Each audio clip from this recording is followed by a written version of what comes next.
আমাৰ দিছপুৰৰ মাননীয় মুখ্যমন্ত্ৰী বা বাকী যিবোৰ আছে তেওঁলোক মানে ৰেগুলাৰ তাতে ভিজিট কৰিছে।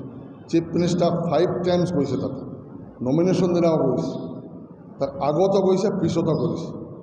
এটাই তেওঁলোকৰ উদ্দেশ্য আছিল, আপোনালোকে জানে কৰিমগঞ্জত টোটেল অৰিজিনেল 8টা সমষ্টি আছিল। আফটাৰ ডিলিমিটেশ্যন 6টা সমষ্টি হ'ল। 8টা সমষ্টি হিচাপে 8জন MLA তাতে আছে। কংগ্ৰেছৰ 2জন MLA আছিল আৰু বাকী আছিল 5জন MLA, 6জন MLA। 6জন UDFৰ হ'ল 4জন, বিজেপিৰ 2জন, কংগ্ৰেছৰ 2জন, টোটেল 8জন MLA আছিল। 8জনৰ মাজে 8জন আল্টিমেটলি সেই 6জনটো UDFৰ MLAবোৰ আছিল, তেওঁলোকে বিজেপিৰ হৈ কাম কৰিছে। কংগ্ৰেছৰ যে 2জন আছিল, নামে কংগ্ৰেছ, তেওঁলোকেতো আপোনালোকে জানেই তেওঁলোকৰ ব্যাপাৰটো। তেওঁলোকে চব মিলি 8জন MLA ক'ব লগা হ'লে চব মিলি তেওঁলোকে এটা পৰিকল্পনা কৰিছিল যে হাফিজ ৰছিদ চৌধুৰী আৰু কংগ্ৰেছো যাতে এই চিটটো যাতে নাপায়, এই এটা তেওঁলোক প্ৰথমৰ পৰা তেওঁ ডিটাৰমিন হৈ আছে। ইলেকশ্যন যেতিয়া আৰম্ভ হোৱাৰ পিছৰ পৰা বিশেষ আটাবাৰী আৰু পাতাখান MLA অপেনলি মানুহক চেলেঞ্জ কৰিছে যে তোমালোকে যদি বিজেপিক ভোট নিদিয়া, বুলডোজাৰ যাব।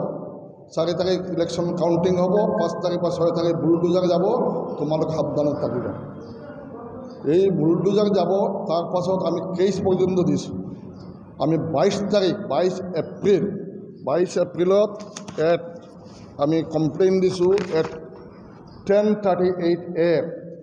আমি 22 এপ্ৰিল মানে 2 দিন আগত, ইলেকশ্যন হ'ল 26 তাৰিখ, তাৰ 2 দিন আগতে আমি গোটেই বস্তুটো ইলেকশ্যন কমিশ্যনে জনাইছোঁ 10:30 AM। ইলেকশ্যনৰ দিনা যিটো তেওঁলোকে কৰিছে লাৰ্জ স্কেল ৰেগিং, আমাৰ লগাবলৈ চেষ্টা কৰিছিল, কিন্তু এডমিনিষ্ট্ৰেশ্যনৰ হেল্পত মিলি তেওঁলোকে যিটো কৰিলে, আমি 19 কমপ্লেইন ইলেকশ্যন কমিশ্যন ইণ্ডিয়াক আমি দিলোঁ। আপোনালোকে শুনি পাব, টাইম টেবুল আছে 9:39 AM, 26 তাৰিখ যদি ইলেকশ্যন হ'ল, এবাৰ একনলেজমেণ্ট আছে আমাৰ তাতে।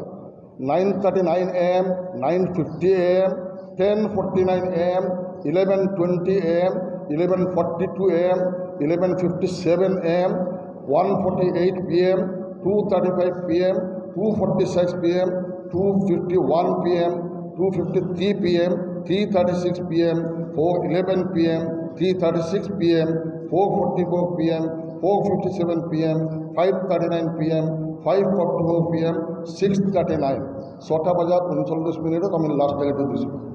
এই গোটেই বস্তুটো একনলেজমেণ্টো আছে, দিয়া হৈছে ইলেকশ্যনৰ দিনা।